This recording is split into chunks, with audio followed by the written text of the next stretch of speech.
नमस्कार दोस्तों, मैं कुंजन आपका स्वागत करती हूँ अपनी पाती के दूसरे भाग में। अभी मेरे पिछले वीडियो में हमने पाती से फिर से परिचय किया, पाती को अपने मन में सजीव किया, अपनी पुरानी यादों को, भूली बिसरी बातों को हमने फिर से याद किया। संदेश भेजने की परंपरा दोस्तों हमारे देश में सदियों पुरानी है। ये हमने हमारे धार्मिक ग्रंथों में भी पढ़ा है। प्रभु श्री राम ने भी माता सीता को संदेश भेजा था। यहाँ संदेश पत्राचार के माध्यम से नहीं हुआ था। श्री राम जी ने संदेश हनुमान जी के साथ भेजा था और संदेश का आदान प्रदान एक चूड़ामणि और अंगूठी के द्वारा हुआ था। ऐसे ही रुक्मणी जी ने भी श्री कृष्ण को पाती लिखी थी। यह संसार का पहला प्रेम पत्र था। इसे दिव्य पत्र भी कहा जाता है। रुक्मणी जी श्री कृष्ण जी का पति रूप में वर्ण कर चुकी थी।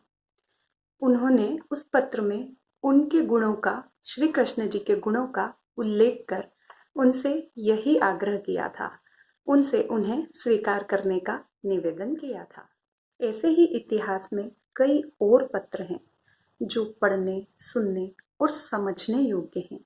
ये वो पत्र हैं जो हमारे जीवन को आलोकित करते हैं और हमें इन्हें आत्मसात करने की कोशिश करनी चाहिए। जैसे कि नेहरू जी का जेल से भेजा गया पत्र जो उन्होंने इंदिरा जी के नाम भेजा था। अब्राहम लिंकन का पत्र जो उन्होंने अपने बेटे के शिक्षक के नाम भेजा था। अब्राहम लिंकन किसी परिचय के मोहताज नहीं है। वे अमेरिका के अब तक के सबसे लोकप्रिय राष्ट्रपति थे। घनश्याम दास जी बिरला का पत्र, घनश्याम दास जी बिरला, बिरला ग्रुप के संस्थापक, उन्होंने अपने बेटे के नाम एक पत्र लिखा था जो जीवन को जीने और दुनिया को समझने की सीख देता है। यहाँ मैं आपको बिरला जी के इस पत्र को पढ़कर सुनाती हूँ। चिरंजीव बसंत, यह जो लिख रहा हूँ उसे बड़े होकर और बूढ़े होकर भी पढ़ना। अपने अनुभव की बात कहता हूँ।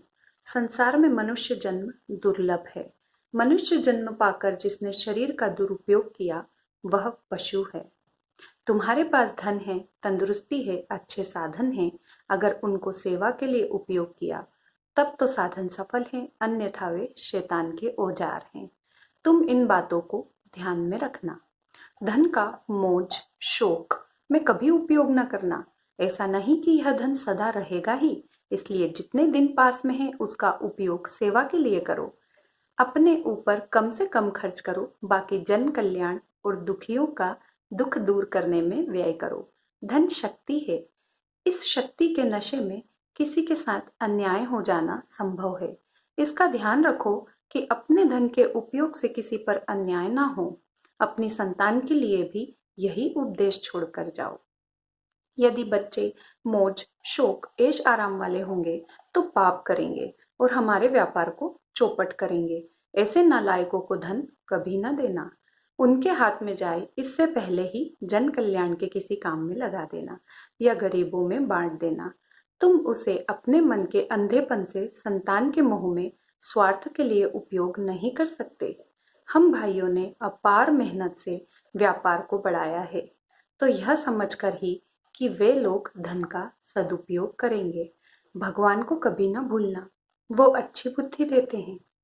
इंद्रियों पर काबू रखना, वरना यह तुम्हें डुबो देंगी। नित्य नियम से व्यायाम योग करना। स्वास्थ्य ही सबसे बड़ी संपदा है।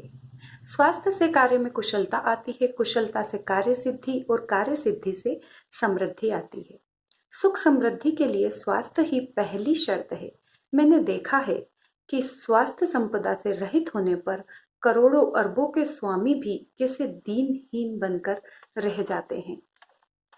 स्वास्थ्य के अभाव में सुख साधनों का कोई मूल्य नहीं। इस संपदा की रक्षा हर उपाय से करना। भोजन को दवा समझकर खाना, स्वाद के वश होकर खाते मत रहना। जीने के लिए खाना है, न कि खाने के लिए जीना है। घनश्याम दास बिरला। तो ये था घनश्याम दास जी बिरला का पत्र अपने पुत्र के नाम। ये वो विश्व प्रसिद्ध पत्र हैं, कुछ पत्र जो हमें सीख देते हैं जीवन जीने की, दुनिया को देखने की। इन पत्रों के शब्द वर्तमान विसंगतियों, विषमताओं, विघटनों और साधारण जन के जीवन संघर्ष और जीवन मूल्य से परिपूर्ण हैं। ये वो पत्र है जिन्हें हमें आत्मसात करने की कोशिश करनी चाहिए। एक और पत्र दोस्तों जो मेरे जीवन में बहुत महत्व रखाता है, मेरे पापा का दिया हुआ पत्र। मेरे पापा ने मुझे मेरी शादी के 8 दिन बाद एक पत्र भेजा था, जिसे मैंने बहुत सहेज कर अपने पास रखा है।